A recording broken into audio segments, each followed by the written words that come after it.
So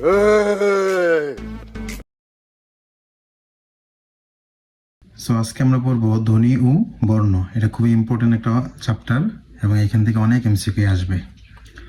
প্রথম যে এমসিকিউটা সেটা হলো, দেখো, ভাষার ক্ষুদ্রতম একক ধ্বনি। ভাষার ক্ষুদ্রতম একক কি? ধ্বনি।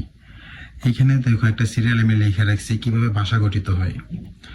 ধ্বনি, অনেকগুলা ধ্বনি একত্রিত হয়ে হয় শব্দ, অনেকগুলো শব্দ একসাথে মিলে হয় বাক্য, আর অনেকগুলা বাক্য একসাথে মিলে হয় ভাষা। তাহলে এই যে ভাষাটা তৈরি হয় তার পিছনে মূল শব্দটাকে একদম প্রাথমিক শুরু থেকে থাকে ধ্বনি। এই কারণে বলা হয় ভাষার ক্ষুদ্রতম একক ধ্বনি। বুঝা গেছে? ভাষাকে বিশ্লেষণ করলে 4টি মৌলিক উপাদান পাওয়া যায়। কি কি? এক হলো ধ্বনি, 2 শব্দ, 3 বাক্য এবং 4 হচ্ছে অর্থ। এই সিরিয়ালটা, এই যে লাস্টে যেটা আছে ভাষা, এটা আমি একটা অন্য সিরিয়াল লিখছি। তোমরা এখানে পড়বা ধ্বনি, শব্দ, বাক্য এবং কি অর্থ। ঠিক আছে? তো ভাষা গঠিত হওয়ার মৌলিক একক কি? ধ্বনি, যেটা হচ্ছে এই পয়েন্টটা। আর ভাষার উপাদান কয়টি? 4টি। ধ্বনি, শব্দ, বাক্য, আর 4 নাম্বারটা হলো কি? অর্থ। আচ্ছা, তারপর আসে এখানে ধ্বনি উৎপাদনের মূল উৎস হলো ফুসফুস।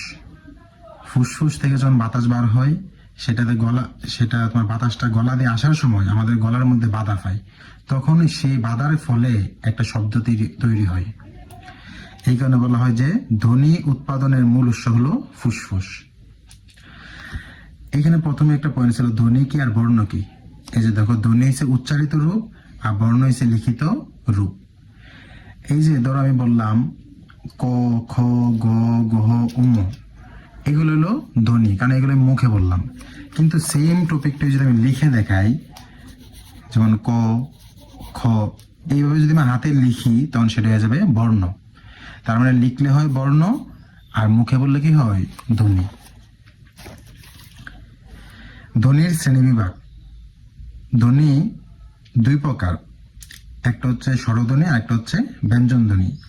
আর ধ্বনি মানে কি? ধ্বনি মানে হলো আওয়াজ, যেটা আমি বললাম কিছুক্ষণ আগে, যে ধ্বনি মানে হচ্ছে উচ্চারিত রূপ।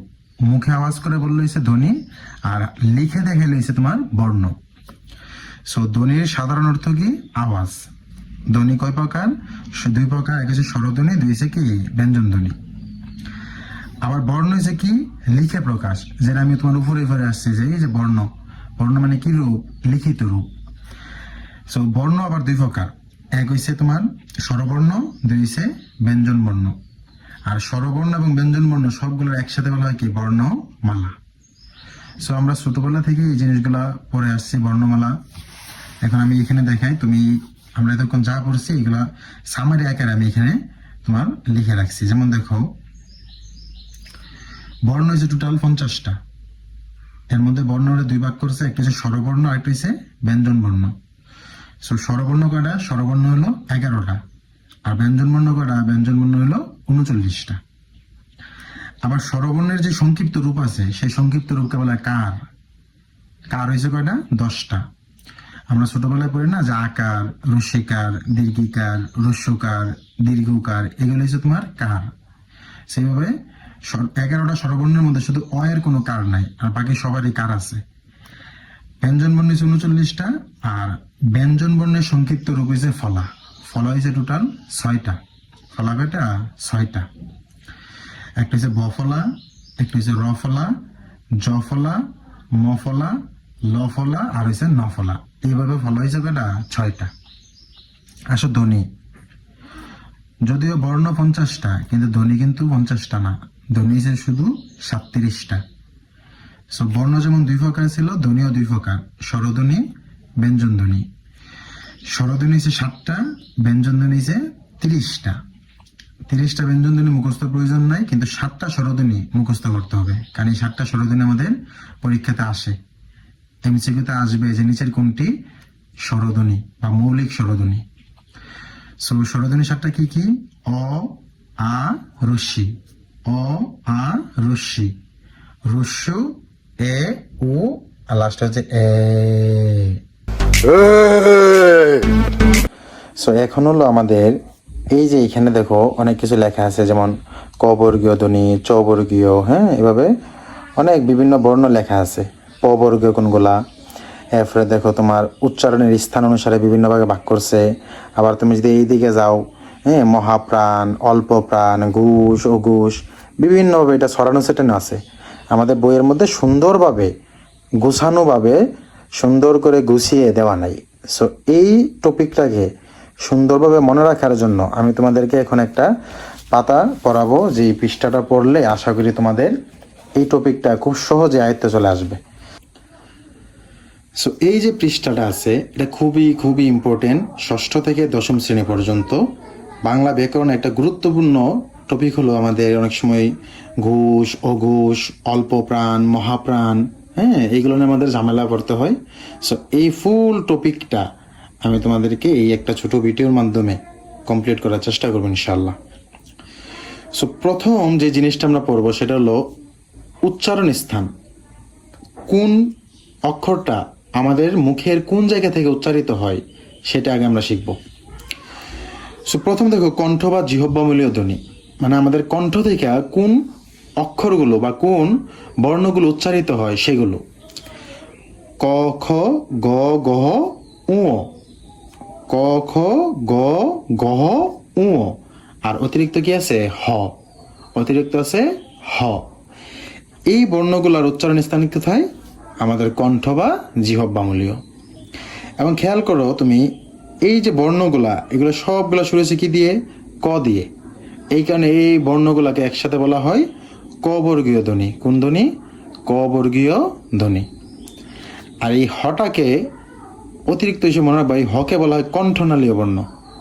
কণ্ঠনালীয়, কণ্ঠমূলীয় বা কণ্ঠনালীয় এগুলো একই শব্দ। সো এগুলো আশা করি মনে থাকবে। 2 তালব্য ধ্বনি। তালব্য মানে হচ্ছে আমাদের তালু। চ, ছ, বর্গীয় জ, ঝ, ইয়, আর কি তালব্যস্য। আর এই বর্গীয় জ দিয়ে মনে রাখবা এই ঝ। সো এই যে বর্ণগুলো আছে চ, ছ, বর্গীয় ঝ, ঝ, ইয়, তালব্যস্য, এই সবগুলা বর্ণ উচ্চারিত হয় কোথা থেকে? তালু থেকে। কোথা থেকে? তালু থেকে। এই কারণে এগুলো বলা হয় তালব্য ধ্বনি। আর এই বর্ণগুলো শুরু হয়েছে কি দিয়ে? চ দিয়ে। এই কারণে বলা হয় এগুলারে চ বর্গীয়। এই সবগুলা কোন বর্গীয়? চ বর্গীয়। আসো মূর্ধন্য ধ্বনি। মূর্ধন্য ধ্বনি কোনগুলা? ট, ঠ, ঢ, ঢ, মূর্ধন্য। আর এই ঢর সাথে মনে রাখবা ঢয় বিন্দু র, আর এটা হচ্ছে ঢয় বিন্দু র। এই সবগুলো হচ্ছে কোথা থেকে উচ্চারিত হয়? মূর্ধা থেকে। মূর্ধা বলতে কি? আমাদের একদম তোমার দাঁতের গোড়ার যে অংশটা, দাঁতের পিছনের যে অংশটা, সেটাকে বলা হয় মূর্ধা। সো মূর্ধা থেকে যে বর্ণ ধ্বনিগুলো উচ্চারিত হয় এগুলো হলো এইগুলা, আর এই সবগুলোর বলা হয় মূর্ধন্য ধ্বনি। আর এটাতে শুরু হয়েছে কি দিয়ে? ট দিয়ে। এখানে বলা হয় ট বর্গীয়। আসলে দন্ত ধ্বনি। দন্ত মানে কি? দাঁত। দন্ত ধ্বনির মধ্যে কি আছে? ত, থ, ধ, দহ, দন্তন্য। আর এইগুলো মানে বা দন্তন্য, অন্তস্থীয় র, ল, দন্তস্য। এই সবগুলা বর্ণ উচ্চারিত কোথা থেকে? দাঁত থেকে। মানে এই সবগুলা বর্ণ উচ্চারণ করার জন্য আমাদের দাঁতের প্রয়োজন হয়। এই জন্য এই সবগুলা বর্ণকে বলা হয় দন্ত ধ্বনি। যার আবার দেখে এই বর্ণগুলো শুরু হয়েছে ত দিয়ে, এর জন্য বলা হয় এগুলো ত বর্গীয়। কোন বর্গীয়? ত বর্গীয়। আসলে লাস্ট উষ্ঠ বা দ্বিউষ্ঠ। উষ্ঠ মানে হচ্ছে ঠোঁট। আমরা যে ধ্বনিগুলো উচ্চারণ করার জন্য ঠোঁটের ব্যবহার হয় এগুলো হচ্ছে উষ্ঠ বা দ্বিউষ্ঠ ধ্বনি। যেমন কে কে? প, ফ, ভ, ব, ম।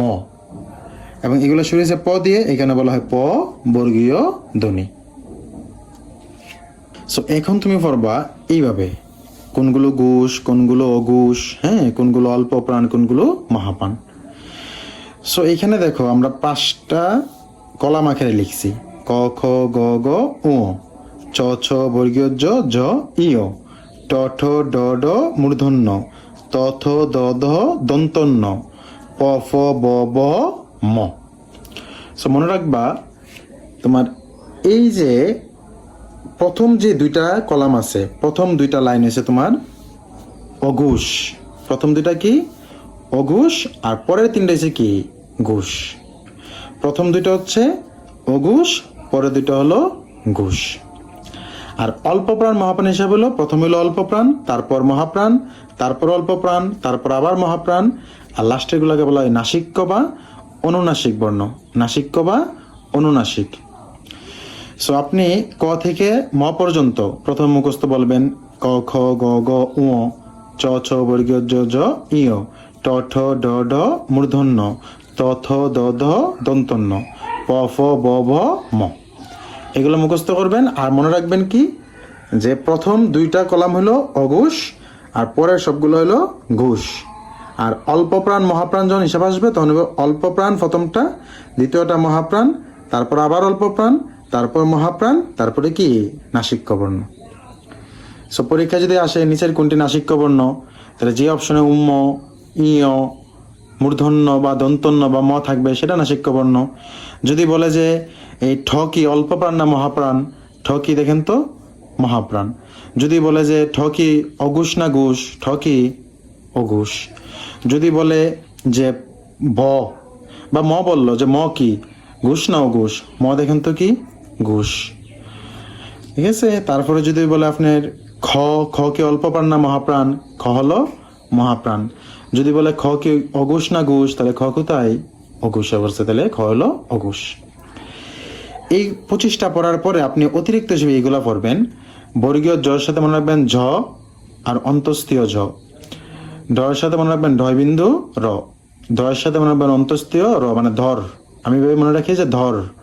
তো র, এই যে অন্তস্থীয় র, এটাকে অল্প প্রাণ না মহাপ্রাণ, এটা হলো অল্প প্রাণ। অন্তস্থীয় র, এটাকে ঘোষ না অঘোষ, এটা হলো ঘোষ। আর নিচে আবার আছে কিছু, এগুলো পড়বেন তালব্যস্য, দন্তস্য, মূর্ধন্যস্য। সো এইগুলাকে অল্প প্রাণ না মহাপ্রাণ, এগুলো সব দেখেন কোথায় পড়ছে অল্প প্রাণের সিরিয়ালে, তাহলে এগুলো হলো অল্প প্রাণ। যদি বলে ঘোষ না অঘোষ, তাহলে এগুলো কোথায় পড়ছে অঘোষের সিরিয়ালে, তাহলে এগুলো অঘোষ। এই যে দেখেন ল, ল কোথায় পড়ছে এই যে অল্প প্রাণে। এরপর ল কি ঘোষ না অঘোষ, ল হচ্ছে ঘোষ। আসুন হ, হ কি অল্প প্রাণ না মহাপ্রাণ, হ হচ্ছে মহাপ্রাণ।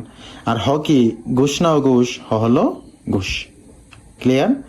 আর এই দিক থেকে যখন আপনি চিন্তা করবেন, যখন পরীক্ষায় বলবে যে ফ কি, ফ কি উষ্টবর্ণ না দন্ত, ফ হলো কি উষ্ট।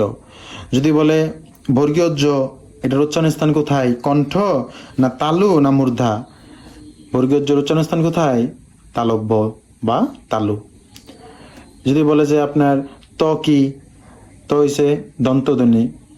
যদি বলে ম কি, ম হইছে উষ্টধ্বনি। যদি বলে ঠ কি, ঠ হইছে মূর্ধন্য ধ্বনি। ঠিক আছে। আর যদি এই দিক থেকে চিন্তা করতে হয় ঘোষ না অঘোষ, তখন মনে রাখবেন যে প্রথম দুইটা অঘোষ, পরে তিনটা ঘোষ।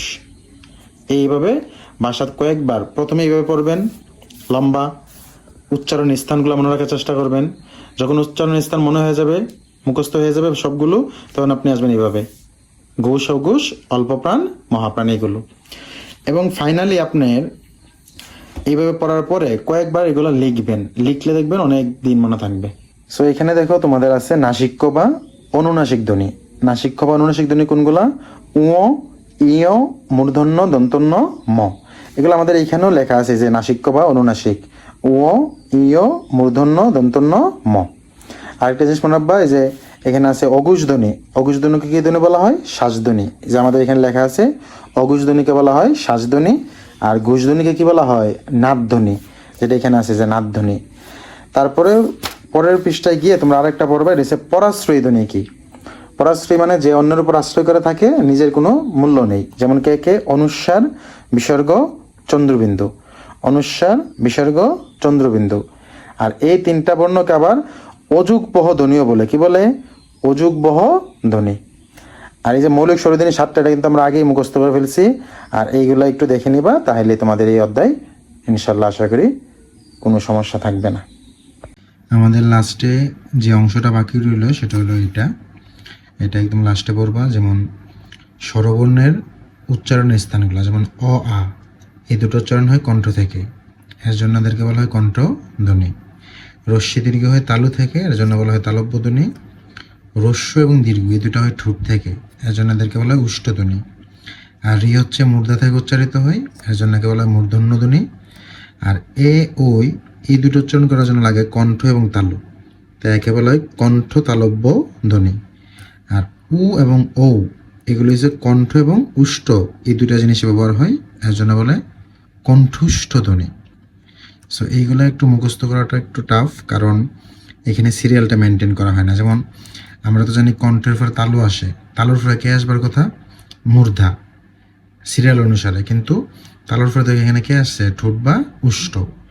ওই কারণে স্বরবর্ণের যে উচ্চারণ স্থানগুলা, এগুলোটা মনে রাখা একটু টাফ ব্যঞ্জন বর্ণের তুলনায়। তারপর বারবার যখন পড়বা দেখবে না মুখস্থ হয়ে যাব। তাহলে অ আ হইল কণ্ঠ, রস্য এবং দীর্ঘ হইল তালু, রস্য এবং দীর্ঘ হইল ঠোঁট, রি হইল মূর্ধা, এ এবং ওই হইল কণ্ঠ এবং তালু, আর উ এবং ও হলো কি? কণ্ঠ এবং উষ্ঠ। এই স্বরবর্ণটা একটু কষ্ট করে মুখস্থ করবা।